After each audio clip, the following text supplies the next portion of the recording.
ওম ত্র্যম্বকম যজামহে সুগন্ধিম পুষ্টিবর্ধনম উর্বারুকমেব বন্ধনায় মৃত্যুর্মুক্ষীয়ম অমৃতাৎ। হর হর মহাদেব।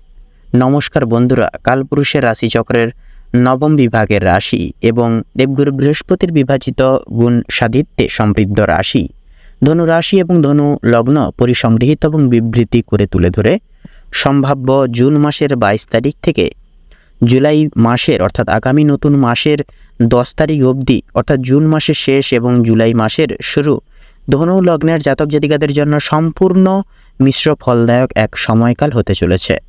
সম্পর্কের ক্ষেত্রে এই সময়টি বিশেষভাবে গুরুত্বপূর্ণ হবে, কারণ আপনার সপ্তমভাবে একাধিক গ্রহের সূত্র একান্তই কিন্তু শুভ প্রভাব থাকবে।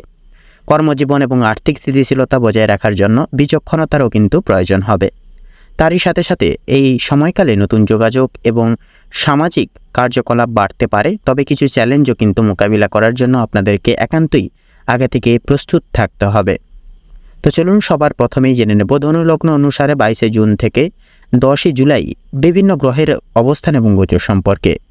তো প্রথমেই শনি মহারাজ কিন্তু আপনাদের রাশিতে বিচরণ করছে, অর্থাৎ শনি আপনার তৃতীয় ভাবে বিচরণ করছে। শনি রাশি অর্থাৎ শনি গ্রহ কিন্তু কুম্ভ রাশিতে অবস্থান করছে বক্রী অবস্থায়, এবং এর তৃতীয় ভাব আপনাদের উপরে কিন্তু সরাসরি এসে পড়ছে। এবং এর তৃতীয় ভাব অর্থাৎ তৃতীয় অধ্যায় আপনাদের ওপর তৃতীয় ভাব পড়ার কারণে এটি আপনার যোগাযোগ দক্ষতা, ছোট ভ্রমণ এবং ভাই বোন এবং সাহসিকতার উপর বিশেষ প্রভাব এবং নজরদারি কিন্তু ফেলে চলবে। এই অবস্থান আপনাকে আরও সৃজন শৃঙ্খলাবদ্ধ এবং দায়িত্বশীল করে তুলবে প্রত্যেকটা ক্ষেত্র জুড়ে। তবে কিছু ক্ষেত্রে অতীত সংক্রান্ত বিষয় কিন্তু বা প্রচেষ্টার ক্ষেত্রে বিলম্ব দেখা দিতে পারে মাঝে সাঝে। পাশাপাশি থাকছে সূর্য কিন্তু 15 জুন সূর্য আপনার সপ্তম ভাবে অর্থাৎ মিথুন রাশিতে প্রবেশ করেছে, এবং এই সময়ে গোটাটা জুড়ে অর্থাৎ এই জুন মাসের 22 তারিখ থেকে জুলাই মাসের 10 তারিখ এই গোটা সময় জুড়ে কিন্তু পুরোপুরি সেই সপ্তম স্থানে অর্থাৎ মিথুন রাশিতেই কিন্তু অবস্থান করবে। এবং এই সপ্তম প্রভাব আপনাদের ওপরে এসে পড়ার কারণে এবং দাতব্যে কিন্তু আপনার অবস্থান, অংশীদারিত্ব, বিবাহ এবং জনসাধারণের সম্পর্কের উপর বিশেষ জোর দেবে। এটি সম্পর্কের ক্ষেত্রে আপনার আত্মবিশ্বাস এবং নেতৃত্বের গুণাবলীকে অনেকটাই কিন্তু বৃদ্ধি এবং প্রভাবিত করে তুলবে, যার দরুন আপনাদের চলরত পথ অনেকটাই কিন্তু সুখময় হতে পারে এবং বিশ্বাস এবং ভরসা কিন্তু নিজের উপরে আরও সুদৃঢ়ভাবে বজায় থাকবে।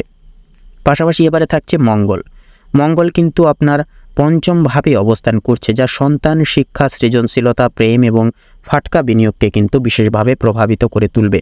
এই অবস্থান আপনাকে উদ্যমী এবং আবেগপ্রবণ করে তুলবে এবং এই ক্ষেত্রগুলিতে কিন্তু বিশেষভাবে দ্রুত সিদ্ধান্ত নিতে উৎসাহিত করে তুলবে। পাশাপাশি দেখছে বুধ কিন্তু 22 জুন বুধ রাশি পরিবর্তন করে আপনার অষ্টম ভাবে কর্কট রাশিতে গমন করেছে। অষ্টম ভাবে বুধের অবস্থান গবেষণা, রহস্য, উত্তরাধিকার এবং যৌথ অর্থ সংক্রান্ত বিষয়ে আনুকূল্য ফিরিয়ে আনতে পারে এবং আর্থিক বিষয়ে আপনাদেরকে কিন্তু অনেকটাই কিন্তু উচ্চ পদস্থে নিয়োগ করতে তুলতে পারে। পাশাপাশি কিন্তু থাকছে বৃহস্পতি আপনার সপ্তম ভাবে অর্থাৎ মিথুন রাশিতে অবস্থান করছে। এটি সপ্তম ভাব বৃহস্পতির আপনাদের উপরে পড়ার কারণে এটি বিবাহ সম্মত অংশীদারিত্ব এবং সম্পর্কের জন্য অত্যন্তই শুভ এবং সুমলিন হবে। এটি আপনার জ্ঞান এবং প্রজ্ঞা বৃদ্ধি করে তুলবে এবং আপনার সম্পর্কের ক্ষেত্রে সৌভাগ্য ফিরিয়ে আনবে। পাশাপাশি শুক্র থাকছে এবারে। তো 29 জুনের পর মিথুন রাশিতে 22 জুন থেকে পুরোপুরি 28 জুন পর্যন্ত শুক্র আপনার ষষ্ঠ ভাবে অর্থাৎ বৃষ রাশিতে অবস্থান করবে। যে শুক্রর ষষ্ঠ ভাবে যে প্রভাব সেটা কিন্তু আপনাদের অর্থাৎ ধনু রাশির উপরে এসে পড়বে, যা আপনাদের প্রভাবে স্বাস্থ্য, দৈনিক রুটিন এবং সহকর্মীদের সাথে সম্পর্কের উপর বিশেষ উদ্ভব প্রভাব ফেলবে। 29 জুন শুক্র রাশি পরিবর্তন করে আপনার সপ্তম ভাবে অর্থাৎ মিথুন রাশিতে প্রবেশ করবে। সপ্তম ভাবের শুক্রের অবস্থান প্রেম, রোম্যান্স এবং অংশীদারিত্বের ক্ষেত্রে অত্যন্তই শুভ ফল এনে তুলবে। পাশাপাশি থাকছে রাহু কিন্তু আপনার চতুর্থ ভাবে মীন রাশিতে অবস্থান করছে এবং চতুর্থ ভাব রাহুর আপনাদের উপরে এসে পড়ার কারণে আপনাদের ঘরোয়া পরিবেশ, স্থাবর সম্পত্তি, মাতৃ সম্পর্ক এবং মানসিক শান্তিকে বিশেষভাবে প্রভাবিত করবে, যার কারণে মানসিক শান্তি আপনারা একান্তই কাম্য রাখতে পারেন। এই সময়কালের ন্যায় একান্তই কিন্তু আপনাদের নিম্নলিখিত স্তবকে আপনারা কিন্তু শুভ ফল এবং শুভ সিদ্ধান্ত নিতে অনেকটাই কিন্তু সক্ষম হয়ে উঠবেন। পাশাপাশি দেখছে কেতু কিন্তু আপনার দশম ভাবে কন্যা রাশিতে অবস্থান করছে। কন্যা রাশি থেকে আপনাদের দূরত্ব যথাযথভাবে দশম ভাব থাকার কারণে দশম ভাবে কেতুর প্রভাবটাও কিন্তু এসে পড়ছে আপনাদের উপরে, যা কর্মজীবন এবং পেশাগত সাফল্যের উপর বিশেষ প্রভাব ফেলবে।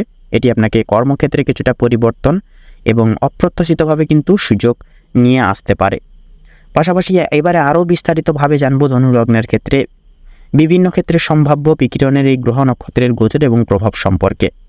তো প্রথমেই বলি আপনাদের কর্মজীবন এবং পেশাগত জীবনের ক্ষেত্রে সপ্তমভাবে সূর্য এবং বৃহস্পতির শক্তিশালী প্রভাব অংশীদারিত্ব বা চুক্তির মাধ্যমে কর্মজীবনে কিন্তু নতুন সুযোগ আনতে পারে। পাশাপাশি দ্বিতীয়ত কেতুর দশমভাবে অবস্থান কর্মক্ষেত্রেও কিন্তু অপ্রত্যাশিতভাবে পরিবর্তন বা সুযোগ আসতে পারে বা ফিরিয়ে আনতে পারে। এই পরিবর্তনগুলি কিন্তু দীর্ঘমেয়াদে আপনার জন্য ভালো হবে বা হতে পারে। আপনাকে কিন্তু প্রচলিত পদ্ধতির বাইরে গিয়ে নতুন কিছু করে দেখানোর কিন্তু সুযোগ একান্তই দিতে পারে, যার কারণে আপনারা কিন্তু নতুন কিছু পথ অবলম্বন সূত্র করেও কিন্তু এগিয়ে যেতে পারেন এবং আপনারা দিকসূত্র করে সাফল্যের চাবিকাঠিগুলিকে কিন্তু নতুনভাবে জীবনে প্রাপ্তি করে চলতে পারবেন। পাশাপাশি তৃতীয়ভাবে শনির বক্রী গতি নতুন যোগাযোগ বা স্বল্প দূরত্বের ভ্রমণের ক্ষেত্রে কিছু বিলম্ব বা পুনর্বিবেচনা কিন্তু ঘটাতে পারে বা ঘটিয়ে চলতে পারে। তো এবারে যদি আপনাদের আর্থিক অবস্থার কথা বলা হয় বন্ধুরা, তো সেহেতু বন্ধুরা আর্থিক দিক থেকেও কিন্তু ষষ্ঠভাবে শুক্রের অবস্থান 28শে জুন পর্যন্ত ব্যয় বাড়াতে পারে, বিশেষ করে স্বাস্থ্য, ঋণ বা দৈনিক রুটিন সংক্রান্ত বিষয় নিয়ে। সপ্তমভাবে বৃহস্পতির প্রভাব নতুন কিছু অংশীদারিত্ব বা চুক্তির মাধ্যমে আর্থিক লাভের সম্ভাবনা তৈরি করবে। পাশাপাশি অষ্টমভাবে বুধের অবস্থান উত্তরাধিকার বা যৌথ বিনিয়োগ থেকে লাভের ইঙ্গিত দিতে পারে।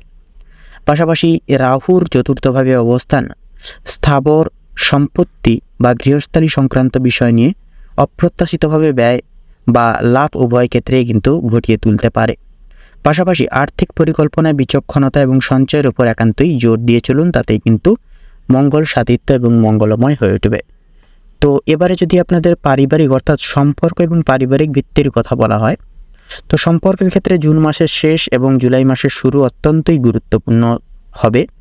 সেহেতু সপ্তমভাবে সূর্য এবং বৃহস্পতি এবং 29শে জুনের পর শুক্রের শক্তিশালী অবস্থান বিবাহিত জীবন এবং অংশীদারিত্বের জন্য অত্যন্তই শুভ প্রভাব ফেলবে। এটি আপনাদের সম্পর্ককে আরও মজবুত করে তুলবে এবং নতুন রোম্যান্টিক সম্পর্ক শুরু হওয়ার সম্ভাবনাও কিন্তু রয়েছে। পাশাপাশি মঙ্গল পঞ্চমভাবে কিন্তু সরাসরি থাকার কারণে সন্তান বা প্রেমের সম্পর্কের ক্ষেত্রে আবেগ প্রবণতা বাড়াতে পারে। তবে এটি কিন্তু আরও লক্ষ্য করা যাবে সম্পর্কের ক্ষেত্রে আবেগ প্রবণতা বাড়াতে পারে এবং এটি সম্পর্কের গভীরতাও কিন্তু অনেকখানি বৃদ্ধি করে তুলবে। তো পাশাপাশি চতুর্থভাবে রাহুর অবস্থান পারিবারিক জীবনে কিছু অপ্রত্যাশিতভাবে পরিবর্তন বা চ্যালেঞ্জ আনতে পারে, বিশেষ করে মাতৃ সম্পর্কে বা ঘরোয়া কোনো পরিবেশের ক্ষেত্রে। তো সেহেতু একান্তই কিন্তু ধৈর্য এবং বোঝাপড়ার মাধ্যমে এই পরিস্থিতি মোকাবিলা করে লড়াচলা একান্তই কিন্তু উচিত এবং অনস্বীকার্য হয়ে উঠবে। তো এর পাশাপাশি বন্ধুরা আপনাদের স্বাস্থ্য সম্ভাব্য বিষয়ে যদি কথা বলা হয়, স্বাস্থ্যের দিক থেকে ষষ্ঠভাবে শুক্রের অবস্থান 28শে জুন পর্যন্ত কিছু ছোটোখাটো স্বাস্থ্য সমস্যা বা ক্লান্তি বয়ে আনতে পারে, বিশেষ করে হজম বা পেটের সমস্যা দেখা দিতে পারে মাঝে সাঝে। পাশাপাশি মঙ্গল পঞ্চমভাবে থাকার কারণে মানসিক চাপ বা অতিরিক্ত কাজের চাপের কারণে কিছুটা অবসাদও কিন্তু দেখা দিতে পারে।